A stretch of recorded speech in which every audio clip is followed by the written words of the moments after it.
छोटकी बिया जब आवेले तब घर के देख देख के कुल काम सोझियौले रहेले।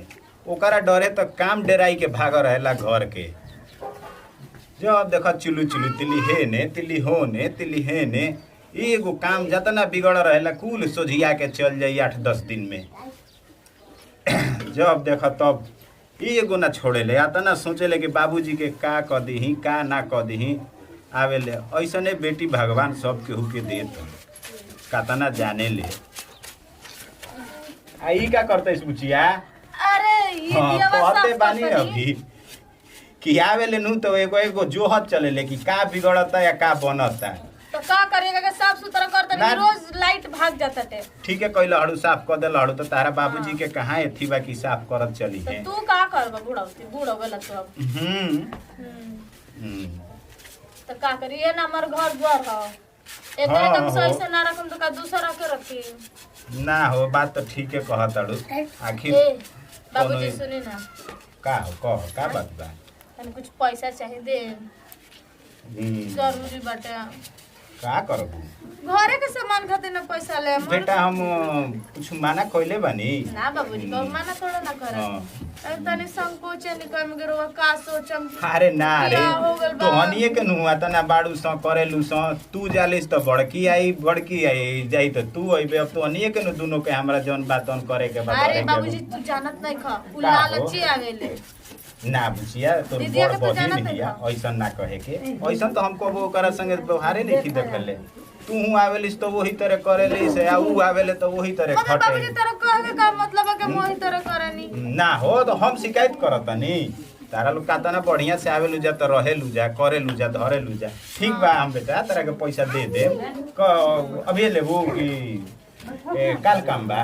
ना ना सांझ के बाजारे जाइब ना तो सामान नहीं होगा। चलो हम साझी खा दे दे।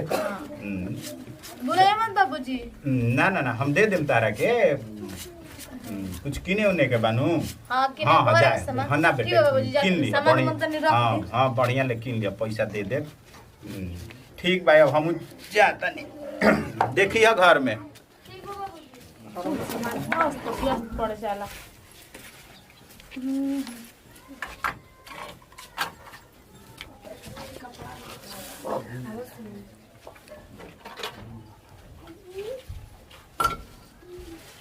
काम भइल गइल बाटे। एगो ऊ दीदी आवेला ना कुछ करेला ना और कबाड़ी क के चल जाला। जैसे लागेला जानते रहले कि हम आइम तो करम ना ओकरा तो कुछ करे के बा ना। खाली आके घर बिगाड़ के चल जाले। का समझाओ के भाई हम लोग के घर कबाड़ी बना के चल जाए के बाटे कुछ करे धरे के त बा ना। देखो कि पूरा मोटर ही बांध के धइले बिया। चलो आइल बनी तो करबे करम दूसर थोड़े ना कर। देखा पूरा खोल खाल के जैसे लाता कि दोबारा के कामे ना पड़े ओ तर ठीक करा के रखल बाटे दिया। देखो कुल सामान बाटे घर में लेकिन एकदम सामान छितरा के रखल बाटे। अरे खुशबू कहिया के? अरे 2 दिन पहले ले दिया गोड़ा तने। तू कैसे कैसे चल रहे हो? कैसे कैसे? अकेले ही बड़ेगा? ना ना भतीजा है बड़ा। अच्छा जी है बड़ा। हाँ पूरा घर छितरा रहल ठीक ठाक कोई नहीं हो ना ठीक है करिए कह देलबो तो हम और रहनी त अपन कह ध के कुल जानी आई हाँ, त त मम्मी के के जानते करी? बड़ उहे हाल बाटे अपन कह देले अब माई से थोड़े ना होई माई के देख हां तबियत हमन खराब एक ना रहता। बनी जा। हम फोन कर रही तो तू गावे रहबी। तभी 2 दिन पहले में तो नहीं हो। अरे की क्या बच्ची हो जब देख तब तू यही काहे जा चीज़ है? रहेलू। गोड़ा तने। बना रहा भगवान ना तारा कहनी के बोझ ना आपसे बाल कहत बच्चा रही देश। कि खुशबुआ वही जे होई देखिए यही जे भी है ना जब आइम ना तब यही जे में आइए है ये रहबे करे यही जे रहबे तो करेले। काहे जमा कर रहे नहीं जा अरे तो जितना तहार अधिकार बा उतना तो हमनियों को अधिकार बेजा रहे के। बोल नहीं बा हम कहा कहता नहीं कि नहीं थे। तो तू हमनी से आवे से पहले तो तू मने- ही आके जा रहेलू तो हमनी के कैसे आई जा। मम्मी पापा शादी कइलन जा तो ससुरो रहे के चाहे जैसे हम रहेनी जब देखा तब तू यही जाए तो काहे बियाह कर। अरे दीदी का बताए तो 2 दिन पहले अरे छोड़ा टा बाबूजी कहां बड़ा नहीं खलो को। अरे वो गइला हम कुछ बाहरी काम से कहत रहन किया होता है थोड़ी देर में।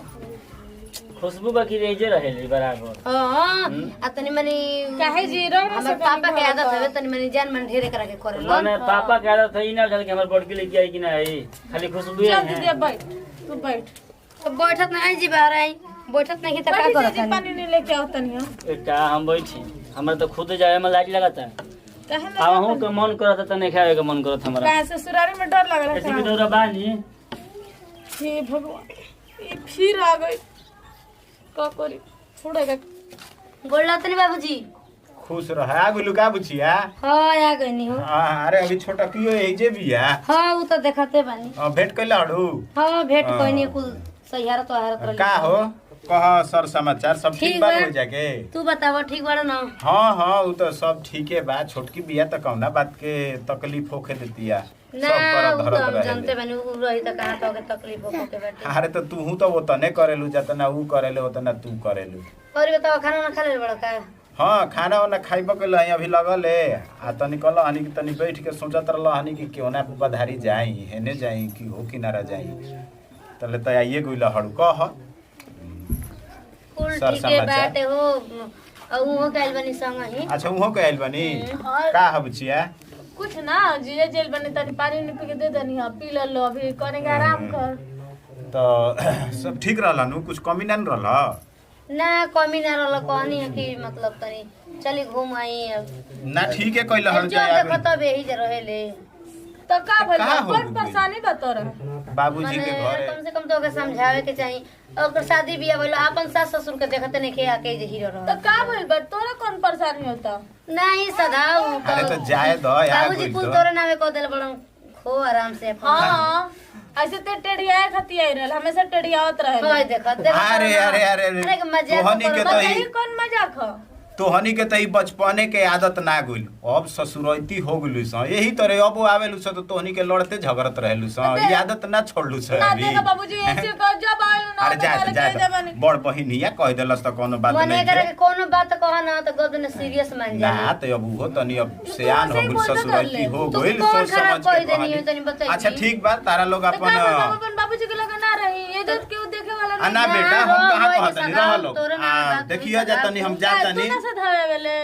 हम एगो सधावता नहीं अरे हनी के ना सोचिए सही भगवान हनी के तो शादी ब्याह कर दी हनी तब वो देखत नुक झुक करते तू रहली सब। टेंशन मतलब पापा हाँ आराम से रहिया सा बनैया से खइया से कोनो चीज के यही दिक्कत नहीं ना करेले। होखे के चाही। तू जब बोले ते ही तरफ का मतलब बा हम अपन बाबू के खाते ना तोर ससुर नहीं खाता हम ठीक बा ना अरे होय देखो ना कैसे तू बोला तड़ी रे तब तू से कैसे बोलतर बाबू के सामने तो बड़ा फरमासाई करत रहे चिकन आ दे ले बाबू से अरे तू हे जे हीर के खो ना रह ना हम का तो कहत नहीं नहीं करम तोर का जाता खाली बरियाई बतियावेली। तू ना वेले अरे तू तो आई नहीं बड़ी तू तो हिरले बड़ी हम तो आवत नहीं एक दिन रहतन दो दिन रहतन चल जातनी तो तोरे लगे रहत ना तो हम ना में सर ना दो दिन रहने के बाद चल जानी सुनू ए तर बतिया उधर जैसे बुझाता कि खाली तोरे उ बाप हवन हमार बाप ना हो ना का तो हमार बाप ना हो तो तू कैसे कहत रे कि हमेशा आइले रहनी रहत देख रहनी तू काहे इतना फालतू बोले ली रे देख तू फालतू बोलत तू बोलत रही फालतू रे, तू बोलत रही। दिमाग मत खराब कर ठीक तो है बड़ा दिमाग खराब होता तो हाँ। हंसी मजाक आदमी करता तो दिमाग खराब हो जाता थे हंसी मजाक करत रहे हंसे जलाई से हंसी मजाक कर जलाई से कैसे कह जाला रे जला हां मत का हम नहर में रही ना नहर में तो रह उतर के हम कुछ कहते तोरा के खेलत तनी ना तो तू काहे तू रही तो हम और रहा तो उतर के नहर बा हम कब कहने कि ते चल जाए जैसे तो तू मर्दन कहत रही कि आ गइल मर्दन बुझाता कि हम कब विपत बोल चढ़ गई हां घर का बाड़ी का जेबे तो होई ना अरे हम कपार को के जातनी तू करत रही रे तू का करत रही अब तू का करत रह हम बे खत्म कर दे ना मन बे छोड़ भी किना रे छोड़ देने जो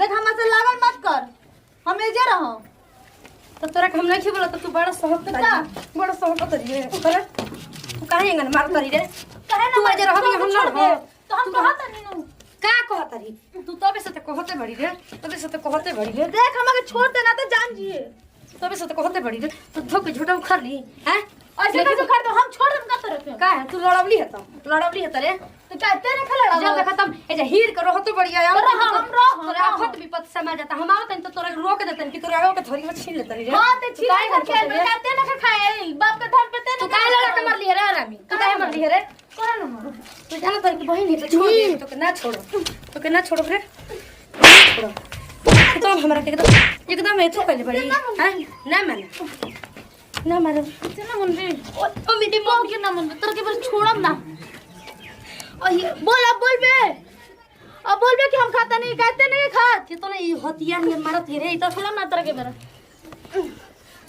बोल अगर हम उठ गए नी तो हमारे के जानत नहीं कि तो के का करब फिर पटकब तोरा के देखी कैसे पटो दे तोरे में ढक जान बा खाली मोट पर बाड़े तोरे में जान नहीं खे तू तो जे खा के या ससुरा के अपन खा के मोटा तरी कहां हां तो मोटे भी करो मैं कहां नहीं मोटा जाते रे मोय तो धन बाबूजी का को की ना और भी सड़िए रे का तो ते हमर सारी फड़बे तू मन में कि ना मन में पहले मन से आइल बड़ तो रह जो देख फरिया मत बाबूजी फरी है ठीक ना बाबूजी का बोला हां बोला बाबू अरे यार रे दादा हई देखो ना हेनी के दोनों के रे हाय लड़ाकिन ही है लड़ाकिन बिया के दम से अरे रे साली के ओनिया दम जब तबे से रे दे के हां ना समाज तुम मत बोला बीच में असली झगड़ा ही नहीं असली और यही से ससुरा में गुजर नहीं क्यों ना ना होई हाँ? साला पता कि तोर ना होई ससुरा में गुजर बड़ा आई बड़ ये हो बड़ जाई से मार कमाओ जाई करत होई सास ससुर अपना तू मत बीच में बोल हम करबे करेले जबान संभाल के बोलना तो तोर जीभ खींच ले बभी का कीजे ना अपन जबान सवारस काहे खातिर भाई मेहरानू के हमरा तेजे पटक के मारत रहे जे हम बनी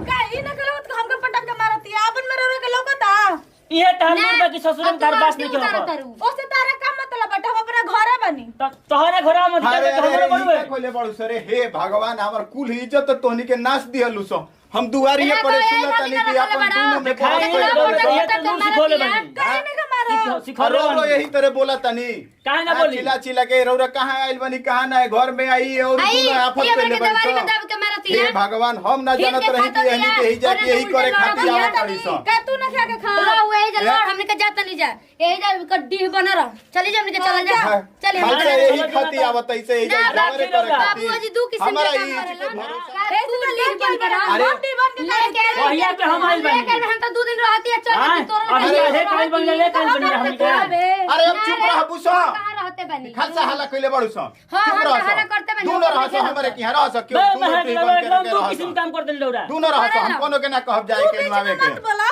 काहे ना बोले हमारा अधिकार नहीं है अधिकार ना शांति से रह सो हल्ला मत करो हम ना रहब है तना हम तो हम का तो बोले बा अगर के अब 1 मिनट के लगा रहना अरे हम तो दोनों के ओतने जानत रही हम का जानत नहीं कि तोहनी के यही खातिर लड़त पड़ू सो लिख दो वो खेत दुआर भोई पधार गया खेत पधार लिख दो करे ना बे चले अरे हम का कहत रौरो एकदम बुढ़ारी में बुझाते के और बुद्धि हमर उधी पर चल गइल बड़ुए चली जाए दे चली इहेन अब हमर बाकी रह गु रहे सुने के जाल कुल तू बाबूजी ना तन की बोलत न करा क्या के मैं कतना बोला अरे अब हम के करा के बोली कुल इज्जत हमर डुबा देलु जे दोनों जानी केहू कम नहीं के हम कतना अच्छा लगले समय जाके रहा